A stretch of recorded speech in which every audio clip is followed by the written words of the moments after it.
সাংবাদিক বন্ধুরা এখানে এসেছেন, অত্যন্ত শ্রদ্ধা এবং বিনয়ের সাথে বলতে চাই, আপনাদের ভালো লাগে হুবহু আমাদের বক্তব্যটা দেবেন। আমাদের বক্তব্যের নামে আপনাদের কোনো বক্তব্য আমাদের উপর চাপাবেন না। গতকাল সাতক্ষীরায় আমার উপরে জুলুম করা হয়েছে একটা মিডিয়া থেকে।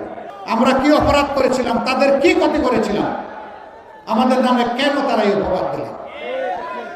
আপনাদের দায়িত্ব হচ্ছে কালোকে কালো, সাদাকে সাদা বলা।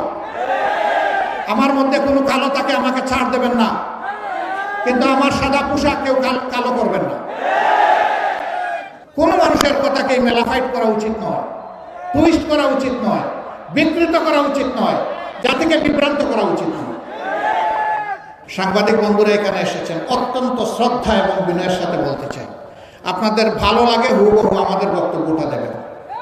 আমাদের বক্তব্যের নামে আপনাদের কোনো বক্তব্য আমাদের উপর চাপাবেন না।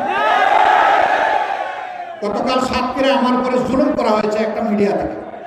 আমি ঢাকায় গিয়ে তাদের কর্মকর্তাদের সাথে বসবো, আমরা কি অপরাধ করেছিলাম, তাদের কি ক্ষতি করেছিলাম, আমাদের নামে কেন তারা এই অপবাদ দিলেন?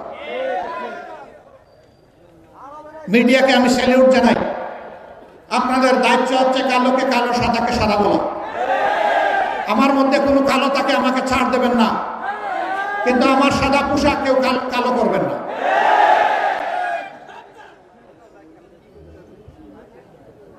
আপনারা এক সময় ভয়ের সংকোচে চাপে বিধ্বস্ত ছিলেন।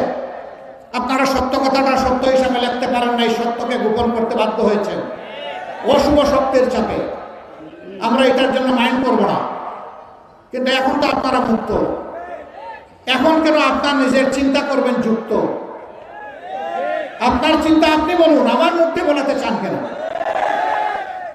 শুধু আমার কথা বলছি না, কোন মানুষের কথাকে মেলাফাইট করা উচিত নয়, টুইস্ট করা উচিত নয়, বিকৃত করা উচিত নয়, জাতিকে বিভ্রান্ত করা উচিত নয়।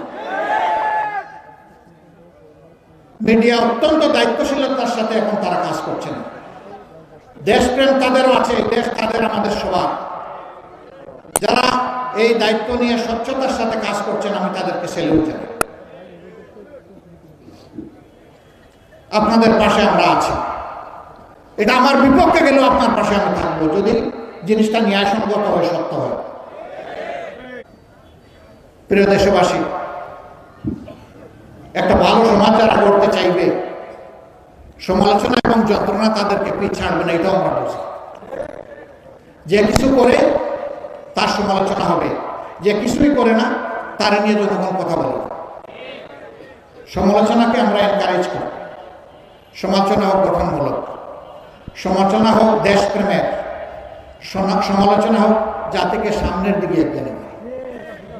ধাক্কা দিয়ে জাতিকে পেছনের দিকে ফেলে দেওয়া কোনো দেশপ্রেমিক মানুষের কাজ হতে পারে না।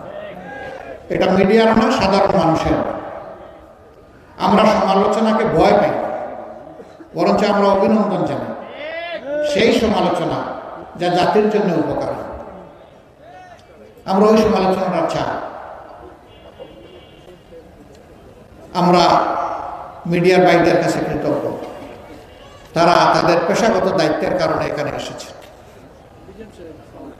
আমরা দেশবাসী এবং জাতি এবং বিশ্ববাসীর কাছে পৌঁছে দেবেন।